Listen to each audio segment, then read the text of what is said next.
வந்து மூக்கு. அப்படி பீக் பார்த்தீங்கன்னா சின்னதாக இருக்கும், சிலது நீளமாக இருக்கும். கலர், மூக்கு கலரு, கால் கலரு. சில பறவைகளுக்கு கால் குட்டியாக இருக்கும், சில பறவைகளுக்கு கால். அப்படியே ஒவ்வொரு பேர்டை ஐடென்டிஃபை பண்ணி சொல்லுங்க பார்க்கலாம். அப்படியே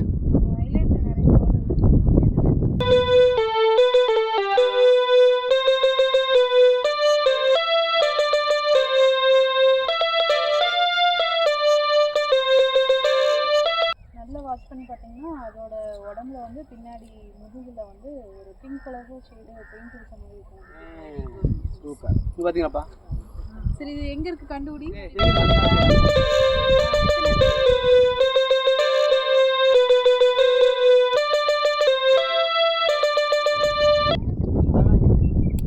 இல்லை, இங்கே தனியாக நிற்குது. நேராக பாருங்க, எனக்கு நேராக பாருங்க.